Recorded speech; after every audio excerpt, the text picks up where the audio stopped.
السلام علیکم ورحمۃ اللہ وبرکاتہ۔ نحمدہ ونصلی علی رسولہ الکریم، اما بعد۔ میرے پیارے عزیز دوستو، خداوند قدوس جل جلالہ نے اپنے بندوں کی ہدایت کے لیے دنیا میں بہت سے انبیاء اور رسولوں کو بھیجا، اور ہر نبی و رسول کو پروردگار عالم جل جلالہ نے نئے نئے انوکھے اور نرالے کمالات اور عجیب و غریب معجزات عطا فرمائے۔ کسی نبی کو حسن و جمال دیا تو کسی نبی کو جاہ و جلال، کسی کو سلطنت اور ملک و مال بخشا تو کسی کو جود و نوال، کسی کو علم و حکمت کا کمال عطا فرمایا تو کسی کو رفعت و عظمت کی دولت لازوال سے مالا مال کر دیا۔ لیکن نبی آخر الزماں، خاتم پیغمبراں، سرور عالم، تاجدار مدینہ صلی اللہ تعالی علیہ وسلم کو جب اس خاک دان عالم میں بھیجا تو ایسی انوکھی شان اور نرالی آن بان کے ساتھ بھیجا کہ تمام انبیاء و مرسلین کے کمالات و معجزات ایک ذات بابرکات میں جمع فرما دیا۔ سبحان اللہ، کسی نے کیا خوب کہا ہے کہ خدا نے ایک محمد میں دے دیا سب کچھ،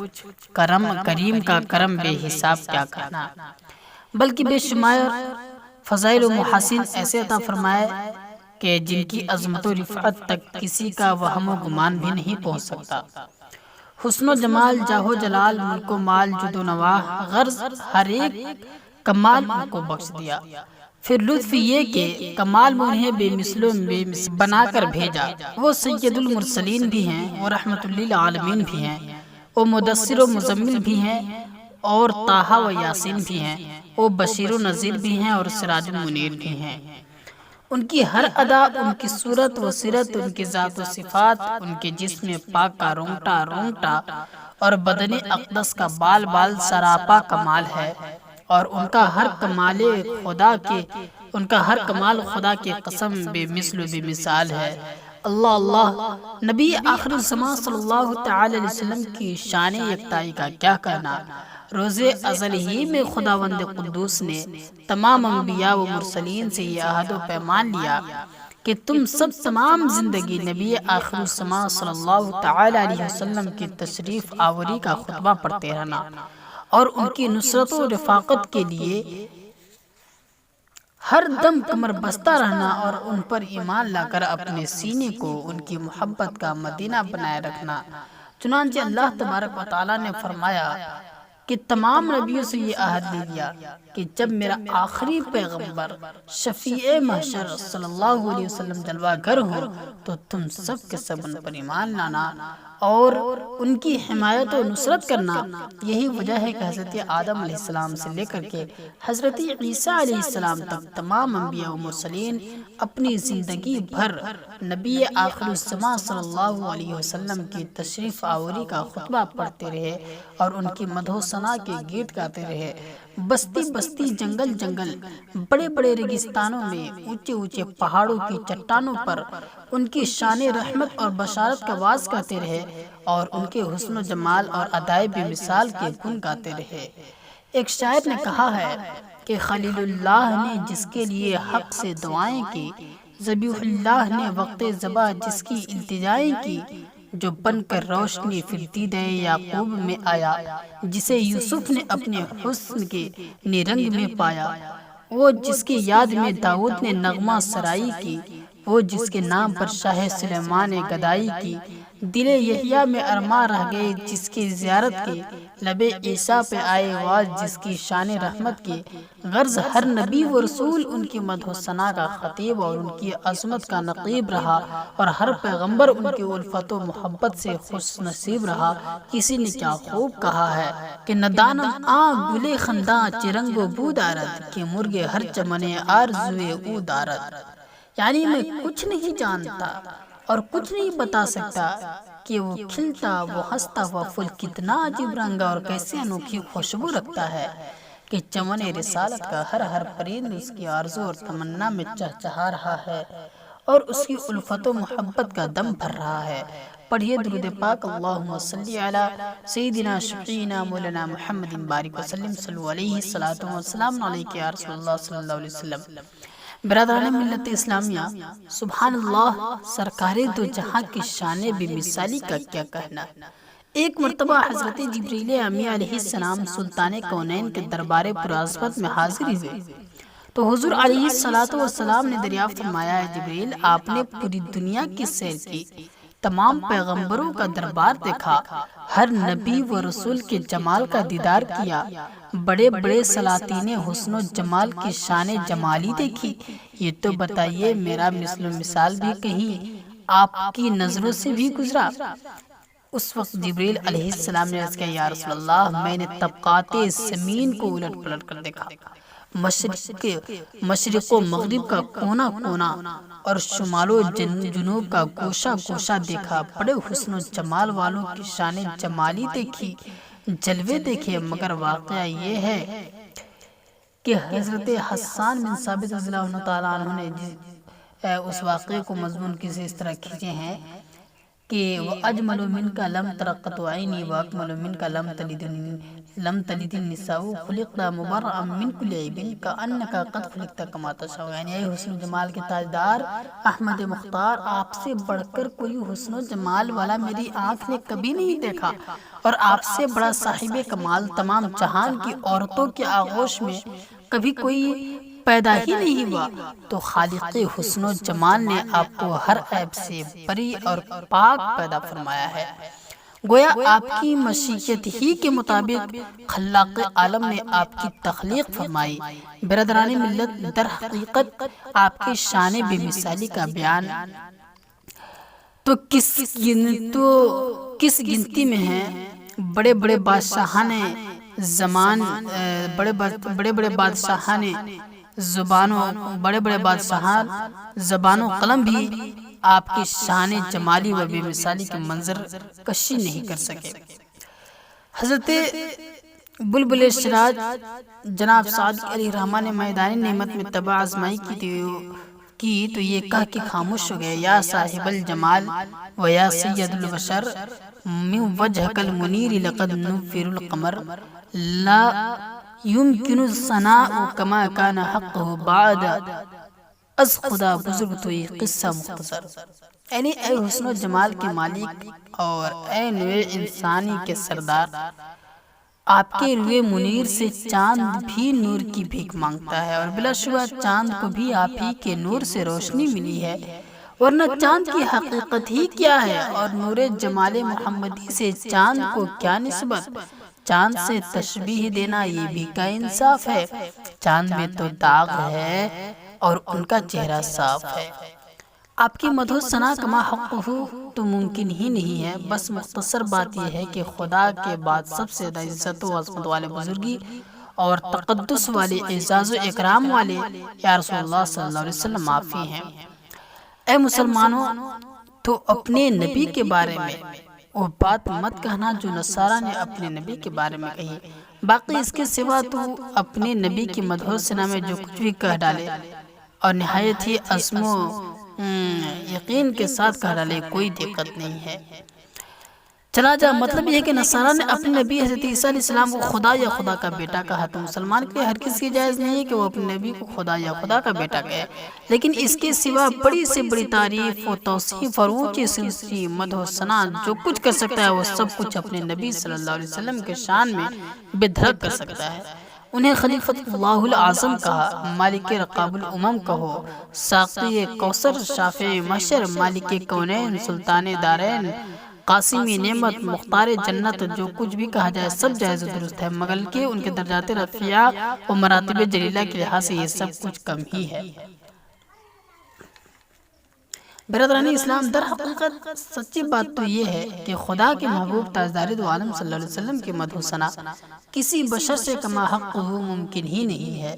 اور یہ حق الیقین رکھیے کہ رحمت للعالمین کی مدح و ثنا سوائے رب العالمین کے کوئی کر ہی نہیں سکتا۔ محمد سے صفت پوچھو خدا کی، خدا سے پوچھئے شان محمد۔ کسی نے اس مضمون کو کتنے اچھے عنوان سے بیان کیا ہے کہ فرشتوں میں یہ چرچا تھا کہ نعت سرور عالم، فرشتوں میں یہ چرچا تھا کہ نعت سرور عالم دبیر چرخ لکھتا یا کہ خود روح الامین لکھتے۔ بڑے بڑے عارفین اور بزرگان دین نے نعت میں سخن گستری اور طبع آزمائی کی، لیکن اپنے عجز و قصور کا اعتراف کرتے ہوئے قلم رکھ دیا اور دم بخود ہو گئے۔ سلطنت شاعری کے مسلم السکوت بادشاہ حضرت جامی، جو عشق رسول کی ایسی بلندی منزل پر ہیں کہ اس منزل رفیع کا نظارہ کرنے میں بڑے بڑے صاحبان رفعت کی سروں سے ٹوپیاں گر پڑتی ہیں، بارگاہ رسول کی پرعظمت اور جناب میں مدح و ثنا کا ہدیہ پیش کرنے کے لیے ہمت کی تو اتنا کہہ کر خاموش ہو گئے کہ ہزار بار بشویم دہن ز مشک و گلاب ہنوز نام تو گفتن کمال بیاد بیس، یعنی اگر ہزاروں مرتبہ مشک و گلاب سے کلیاں کر کے اپنا منہ صاف کر لوں پھر بھی میرا یہ منہ اس قابل نہیں ہو سکتا کہ تعریف تو ہو جا۔ میں ایک مرتبہ حضور صلی اللہ علیہ وسلم کا نام نامی بھی اپنی زبان پر لا سکوں۔ اسی طرح ایک دوسرے عاشق رسول نے کتنے والہانہ انداز میں عرض کیا، ما ان مدحت محمدن بمقالتی لیکن مدحت مقالتی بمحمد، یعنی میں نے بہت کچھ حضور صلی اللہ علیہ وسلم کی مدح سرائی کی اور تعریف و توصیف میں لکھا اور کہا، لیکن میرا یہ اعتقاد و یقین ہے کہ میں نے اپنی ان کلمات سے حضور علیہ السلام کو ذرہ برابر بھی نہ مدح کی ہے نہ کر سکتا ہوں، بلکہ میرا مقصد تو صرف یہ کہ حضور کا نام نامی و اس گرامی لے کر کے میں اپنے کلام کو اس قابل بنانے کو لائق تعریف و تحسین بن جائے۔ برادران اسلام، پروردگار عالم نے اپنے حبیب علیہ السلام کا نام ہی محمد رکھا۔ محمد کی کیا معنی ہے؟ سنیے، محمد حمد یحمد تحمیدہ باب تفعیل کا اسم مفعول ہے۔ اس کے معنی ہے بہت زیادہ تعریف کیا ہوا۔ مفسرین کرام نے فرمایا کہ حضور صلی اللہ علیہ وسلم کا نام نامی محمد اس لیے رکھا گیا لما حمیدہ الاولون والآخرون، یعنی تمام اگلوں اور پچھلوں نے آپ کی مدح و ثنا کی اور ازل سے ابد تک ہمیشہ ہر دم آپ کی تعریف و توصیف ہوتی رہے گی۔ چنانچہ آپ سن چکے کہ 1,24,000 یا 2,24,000 تقریباً انبیاء و مرسلین دنیا میں تشریف لائے،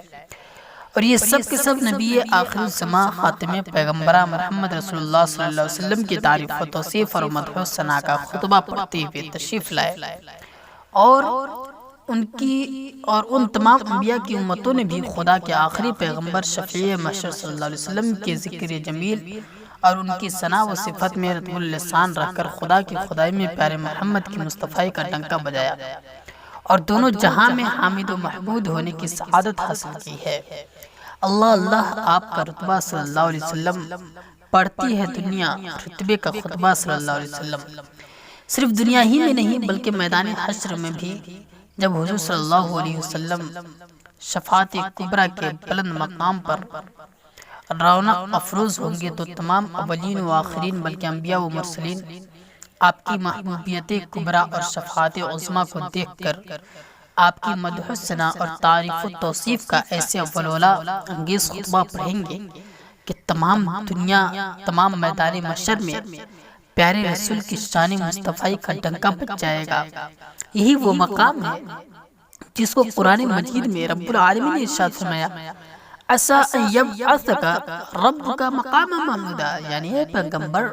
وہ وقت قریب ہے کہ آپ کا رب آپ کو ایسے مقام پر جلوہ کر فرمائے گا کہ تمام اگلے اور پچھلے ایک زبان ہو کر آپ کی محبوبیت کی شان کا بیان کرتے ہوں گے، اور سارا میدان محشر آپ کی مدح و ثنا کی کیف اور وجد آفری نغمات قدوس سے گونج رہا ہوگا، اور ہر طرف یا شفیع المذنبین یا شفیع المذنبین کی پکار ہوگی، اور یا رسول اللہ اشفع لنا عند ربک کا غلغلہ ہوگا۔ سچ فرمایا مولانا حسن بریلوی علیہ الرحمہ نے کہ فقط اتنی غرض ہے انعقاد بزم محشر سے کہ ان کی شان محبوبی دکھائی جانے والی ہے۔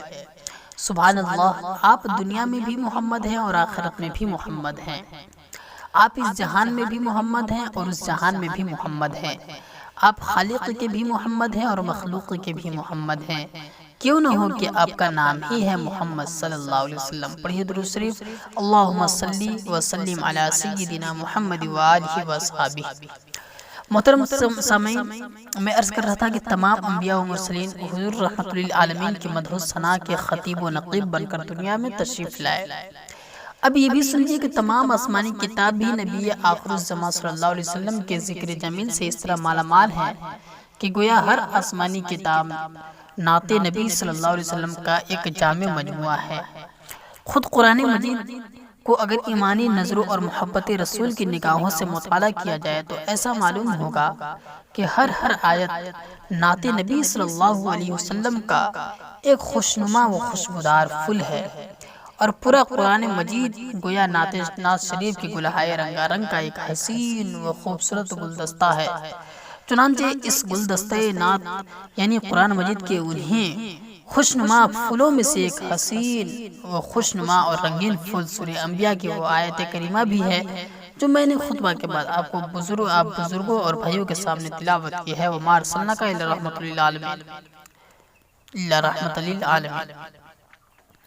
بزرگان قوم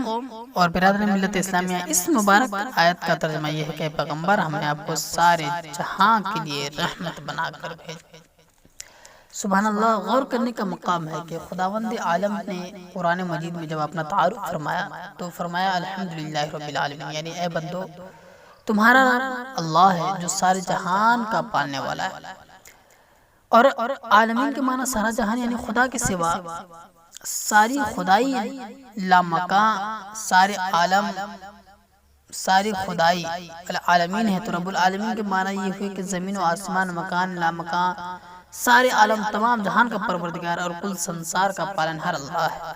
اور جب خداوند قدس نے اپنے پیارے رسول صلی اللہ علیہ وسلم کا تعارف فرمایا تو ارشاد فرمایا وَمَا أَرْسَلْنَاكَ إِلَّا رَحْمَةً لِلْعَالَمِينَ، یعنی اے میرے بندو تم میرے رسول کو اس طرح پہچانو کہ وہ تم رحمت للعالمین یعنی سارے جہان کے لیے رحمت ہیں۔ اللہ اکبر۔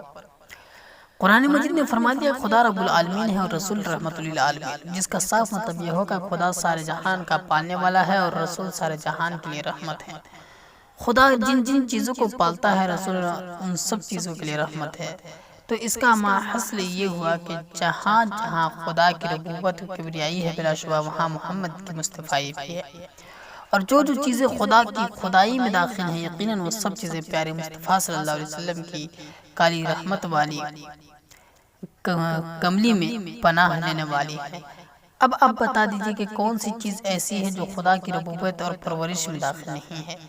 زمین و آسمان، مکان و لامکان، کل عالم، سارا جہان خدا کی پرورش میں ہے۔ پہاڑوں کی چوٹیوں پر اگنے والا ننھا سا پودا ہو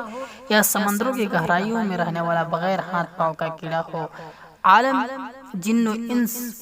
ہو یا پھر عالم ملائکہ، نباتات جمادات ہو، حیوانات کا عالم ہو یا کائنات فضا کی مخلوقات، عالم دنیا ہو یا عالم آخرت، سب کے سب خدا کی ربوبیت و پرورش میں ہے۔ اس لیے یہ سب کے سب رحمت للعالمین کی رحمت کی بھی بھکاری ہیں۔ کیوں نہ ہو کہ خدا رب العالمین ہے اور رسول رحمت للعالمین۔ جہاں جہاں خدا کی خدائی ہے ہر جگہ محمد کی مصطفیٰ ہے۔ یہی وجہ ہے کہ عرش مجید کی چوٹی پر، قرآن بہشت کی پتلیوں پر، انبیاء و مرسلین اور ملائکہ و مومنین کی دلوں اور زبانوں پر، جنت کے درختوں، پتوں، پھلوں پر ہر جگہ لا الہ الا اللہ کے ساتھ محمد رسول اللہ بھی تحریر ہے۔ سچ فرمایا کسی مداح رسول نے کہ سلطان جہاں محبوب خدا تیری شان و شوکت کیا کہنا، ہر شے پہ لکھا ہے نام تیرا، تیرے ذکر کی رفعت کیا کہنا، کیونکہ خدا رب العالمین ہے اور رسول رحمت للعالمین ہے۔ جہاں جہاں خدا کی خدائی ہے ہر جگہ محمد کی مصطفیٰ ہے۔ برادران اسلام، اس مضمون پر ہر شے میں نام محمد کی مصطفیٰ موجود ہے۔ گرو نانک جی کی ایک چوپائی یاد آئی، وہ لکھتے ہیں کہ نام جس وسط کا کرو تم چوگنے واؤ، دو ملا کے پچگن کیجے 20 سے بھاگ لگاؤ، باقی بچے تو 9 گن کیجے پیچھے 2 ہی ملاؤ، نانک اس بت سے ہر شے میں تم نام محمد پاؤ۔ مطلب یہ کہ دنیا میں تم کس چیز کے نام کا عدد نکال کر اس کے 4 سے ضرب دو، پھر اس میں 2 ملا کر 5 سے ضرب دو، پھر اس پورے عدد کو 20 سے تقسیم کر دو، پھر تقسیم کے بعد جو عدد بچ رہے ہیں اس کو 9 سے ضرب دے کر 2 ملا دو تو 92 کا عدد نکل پڑے گا جو محمد کا عدد ہے۔ اے نانک اس طرح تم ہر شے میں محمد کا نام پاؤ گے۔ مثلا جدید ایک لفظ ہے جس کا عدد 21 ہے، اس کو 4 سے ضرب دو تو 84 ہوا، پھر اس میں 2 ملا دیا تو 86 ہو گیا، پھر اس کو 5 سے ضرب دیا تو 430 ہو گیا، اب 430 کو 20 سے تقسیم کیا تو 10 بچ رہا، اب اس کو 9 سے ضرب دیا تو 90 ہو گیا، پھر اس میں 2 ملا دیا تو 92 ہو گیا، اور یہ محمد کے نام کا عدد ہے۔ اس طرح ثابت ہوتا ہے کہ رحمت رسول پاک کی ہر شے پہ عام ہے، رحمت رسول پاک کی ہر شے پہ عام ہے، ہر گل میں ہر شجر میں محمد کا نام ہے۔ حضرات اس مضمون سے ایک نقطہ یاد آیا کہ ہر شے پر جب لا الہ الا اللہ محمد رسول اللہ کی تحریر کا جلوہ نظر آ رہا ہے، اور خداوند کریم نے ہر چیز پر اپنے نام کے ساتھ اپنے حبیب کا نام بھی نقش فرما دیا ہے، تو اس سے یہ نقطہ سمجھ میں آتا ہے کہ جس طرح ہم اپنے سامانوں پر اپنا نام کندہ کراتے ہیں، مثلا آپ نے اپنی گھڑی پر اپنا نام محمد علی لکھوایا، اسی گھڑی پر سوئٹزرلینڈ کی کمپنی کا نام بھی لکھوایا، اب اس گھڑی کو دیکھنے والا پہلی نظر میں جاننے گا اور پہچان لے گا کہ اس گھڑی کا بنانے والا تو سوئٹزرلینڈ کی کمپنی والا ہے، مگر اس وقت اس گھڑی کا مالک محمد علی ہے۔ بلا تشبیہ اسی طرح ہر چیز پر لا الہ الا اللہ محمد صلی اللہ کی تحریری تجلی فرما کر پروردگار عالم نے شرف فرما دیا کہ دنیا و آخرت کی نعمتوں کو دیکھنے والوں اور جنت النعیم کے جمالستان کا نظارہ کرنے والوں، تم ہر چیز پر لا الہ الا اللہ دیکھ کر کے یہ سمجھ لو کہ ان چیز کا خالق تو اللہ ہے، اور محمد صلی اللہ علیہ وسلم پر یقین کر لو کہ خدا کے عطا سے اس وقت اس چیز کے مالک محمد رسول اللہ ہے۔ اعلیٰ حضرت عظیم البرکت مجدد دین و ملت امام احمد رضا فاضل بریلوی رحمۃ اللہ علیہ اسی مضمون کی طرف اشارہ فرماتے ہیں کہ رب نے موتی یہ ہیں، رب ہے موتی یہ ہیں، قاسم رزق اس کا کھلاتے ہیں، رزق اس کا ہے کھلاتے یہ ہیں۔ خداوند قدوس نے اپنے حبیب صلی اللہ علیہ وسلم کو دونوں عالم کا مختار بنا دیا ہے، جس کو جو چاہیں عطا کر دے اور جس کو چاہیں نعمت کونین سے سرفراز اور دولت دارین سے مالا مال فرمائے۔ برادران ملت، پروردگار عالم جل جلالہ نے اپنے حبیب اکرم صلی اللہ علیہ وسلم کو کیسے کیسے تصرفات کی قدرت عطا فرمائی ہے، اس کا کچھ اندازہ وہی لوگ کر سکتے ہیں جن کے قلوب خدا کی توحید کا خزینہ اور جن کے سینے محبوب خدا کی محبت کا مدینہ ہے۔ وہ آنکھیں جو نور بصارت کے ساتھ ساتھ نور بصیرت سے بھی جگمگا رہی ہیں، ان سے پیارے مصطفیٰ صلی اللہ علیہ وسلم کے اختیارات اور تصرفات کا حال پوچھو۔ 14ویں صدی کے وہ نام و نہاد مسلمان کہلانے والے جو حضور صلی اللہ علیہ وسلم کو اپنے جیسا بشر اور بڑا بھائی کہنے کو اسلام کی بنیاد قرار دے دیا ہے، انہوں نے پیارے مصطفیٰ صلی اللہ علیہ وسلم کی پیارے مصطفیٰ صلی اللہ علیہ وسلم کے شان محبوبیت کی کیا خبر؟ اگر حضور علیہ السلام کے اختیارات و تصرفات کا جلوہ دیکھنا ہو تو شمع نبوت کے پروانے صحابہ کرام کی حق ہیں، وہ حق آگاہ نگاہوں سے دیکھو۔ اللہ اللہ، صحابہ کون؟ صحابہ وہ خوش نصیب مسلمان جنہوں نے اپنی ایمانی نگاہوں سے رحمت اللہ عالمین کے جلال و جمال نبوت دیکھا اور ایمان ہی پر ان کا خاتمہ بالخیر ہوا۔ وہ صحابہ جن کے سامنے جن کی زبان میں قرآن مجید نازل ہوا اور جنہوں نے قرآن مجید کو صاحب قرآن سے پڑھا، سنا اور سمجھا، وہ صحابہ جن کی مدح و ثنا کا خطبہ قرآن مجید میں پڑھا اور ارشاد فرمایا والسابقون الاولون من المہاجرین والانصار، یعنی اسلام کی حمایت و نصرت اور بانی اسلام صلی اللہ علیہ وسلم کی جانبداری و خدمت گزاری میں سب سے اول اور سب سے آگے قدم بڑھانے والے مہاجرین اور انصار ہیں۔ آپ بارگاہ رسالت المقربین اور سچے موحدین سے پوچھئے کہ جناب رسالت مآب صلی اللہ علیہ وسلم کی تصرفات و اختیارات کا کیا عالم ہے۔ حضرت ربیعہ بن کعب رضی اللہ تعالیٰ عنہ ایک مشہور صحابی ہیں، یہ تہجد کے وقت اکثر حضور صلی اللہ علیہ وسلم کی خدمت میں وضو کا پانی اور مسواک پیش کیا کرتے تھے۔ ایک دن ان کے جذبے عقیدت پر رحمت عالم دریائے رحمت کو جوش آ گیا اور ارشاد فرمایا کہ سل، یعنی اے ربیعہ تم جو چاہو مجھ سے مانگ لو۔ اللہ اکبر، مسلمانوں غور کرو، یہ بات کون کر سکتے ہیں کہ تم جو چاہو مجھ سے مانگ سکتے ہو؟ یقیناً یہ بات وہی شخص کہنے کی ہمت کر سکتا ہے جس کے قبضے اقتدار میں سب کچھ ہو، کیونکہ جو خود کسی چیز کا مالک کو مختار نہ ہو، بھلا وہ کس طرح دوسرے سے کہہ سکتا ہے کہ تم جو چاہو مجھ سے مانگ۔ ربیعہ نے رحمت عالم کا ارشاد سنا، اگر ربیعہ کی جگہ کوئی 14ویں صدی کا مسلمان کہلانے والا بد مذہب ہوتا تو کہتا کہ رسول اللہ میں آپ سے کس طرح مانگ سکتا ہوں، غیر اللہ سے کسی چیز کا مانگنا ہی شرک ہے، تو بس اللہ سے مانگوں گا۔ مگر برادر ملت، حضرت ربیعہ صحابی تھے، وہابی نہیں تھے۔ ان کا عقیدہ تھا کہ پیغمبر صلی اللہ علیہ وسلم تو دنیا سے شرک مٹانے کے لیے تشریف لائے تھے۔ اگر غیر اللہ خصوصاً محبوبان خدا سے کسی چیز کو مانگنا شرک ہوتا تو حضور علیہ السلام کس طرح فرماتے کہ تم جو چاہو مجھ سے مانگ لو؟ کیا توبہ نعوذ باللہ بانی اسلام صلی اللہ علیہ وسلم شرک کی تعلیم دے رہے ہیں؟ معاذ اللہ۔ حضرت ربیہ کا ایمان تھا کہ یہ محبوب خدا ہے، یہ باذن اللہ مالک کے ملک مالک ہیں، اور خدا ملک خدا و قاسم جملہ عطا ہے، اس لیے بدھڑک عرض کر دیا کہ اسألک مرافقت کا فی الجنہ، یعنی یا رسول اللہ میں حضور سے جنت میں حضور کی خدمت گزاری و جانثاری کا سوال کرتا ہوں۔ سبحان اللہ۔ مسلمانوں آپ نے غور کیا کہ ربیہ نے حضور علیہ السلام سے کیا چیز مانگی؟ کیا جنت مانگی؟ نہیں، جنتیں تو 8 ہیں، اعلیٰ بھی ہیں ادنا بھی ہیں۔ ربیہ نے صرف جنت نہیں مانگی بلکہ بہشت اعلیٰ یعنی جنت الفردوس کا وہ محل مانگا جو رب العالمین نے خاص رحمت للعالمین کے لیے تیار فرمایا ہے، کیونکہ ربیہ بہشت میں حضور علیہ السلام کی خدمت گزاری طلب کر رہے ہیں، اور ظاہر ہے کہ بمبئی میں رہوں اور میرا خادم کلکتہ میں رہے تو وہ بھلا میری کس طرح خدمت کر سکتا ہے؟ خدمت گزاری تو جب ہی ہو سکتی ہے نا کہ آقا جس محل میں ہو غلام بھی اسی محل میں رہے۔ تو ربیہ جب جنت میں حضور علیہ السلام کی غلامی و خدمت کا سوال کر رہے ہیں تو اس کا صاف اور صریح مطلب یہی ہوا کہ وہ حضور علیہ السلام سے اسی محل کا سوال کر رہے ہیں جو خاص آپ صلی اللہ علیہ وسلم کے لیے تیار کیا گیا۔ تو برادران ملت دیکھیے حضرت ربیہ کتنی بڑی چیز مانگ رہے ہیں، اللہ اکبر۔ سلطان دو جہاں کا فردوسی محل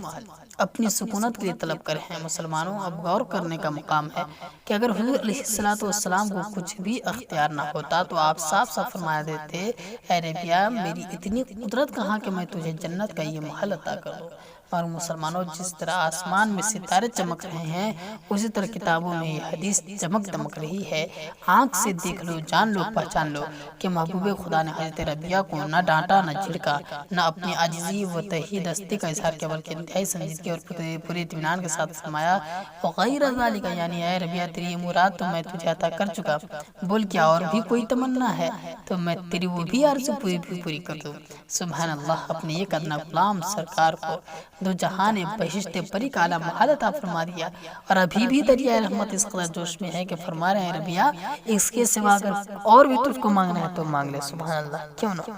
خدا کی خدائی میں کون سی وہ نعمت ہے جو رحمت للعالمین کی کالی کالی رحمت والی کملی والی میں موجود نہ ہو؟ اعلیٰ حضرت فرماتے ہیں مالک کونین ہے وہ پاس کچھ رکھتے نہیں، دو جہاں کی نعمتیں ہیں ان کی خالی ہاتھ میں۔ حضور کا ارشاد گرامی سن کر حضرت ربیہ عرض کرنے لگے ہوا ذالک یا رسول اللہ، یعنی یا رسول اللہ صلی اللہ علیہ وسلم اس کے سوا اور کوئی میری تمنا نہیں ہے۔ جنت الفردوس میں حضور والا کی غلامی اور خدمت کا شرف حاصل ہو گیا۔ حضور کی غلامی مل گئی تو سارا جہاں مل گیا، آپ کے در کی گدائی مل گئی تو کونین کے بادشاہی و شہنشاہی مل گئی۔ دونوں عالم میرے ایک حرف دعا میں غرق تھے جب خدا سے کر رہا تھا میں سوال مصطفیٰ۔ برادران اسلام، شاید کسی کو یہ خیال ہو کہ حضرت ربیہ سے بڑی غلطی ہو گئی کہ انہوں نے اور کچھ نہیں مانگا۔ جنت میں مصطفیٰ محل تو مل ہی گیا تھا، دنیا کی بادشاہی بھی مانگ لیتے تو دنیا و آخرت کی سلطنت کے تاجدار بن جاتے۔ ہرگز نہیں، مگر نہیں میرے عزیزوں اور دوستوں، حضرت ربیہ کی اس سے کوئی غلطی نہیں ہوئی۔ وہ تو نہایت ہی دانا و نہایت ہی ہوشیار تھے، وہ جانتے تھے اللہ یؤتی و انما انا قاسم، یعنی اللہ ہر نعمت کا عطا فرمانے والا ہے اور حضور علیہ السلام ہر نعمت کے بانٹنے والے ہیں۔ جب انہوں نے حضور علیہ السلام کا قرب حاصل پا لیا تو ان کا ایمان تھا کہ جب مجھے پیارے مصطفیٰ کی مصطفیٰ مل گئی تو پھر خدا کی ساری خدائی مل گئی، کیونکہ ہر نعمت اسی در سے تقسیم ہونے والی ہے، تو پھر اب کسی دوسری نعمت کی طلب کرنے کی ضرورت ہی نہیں۔ اعلیٰ حضرت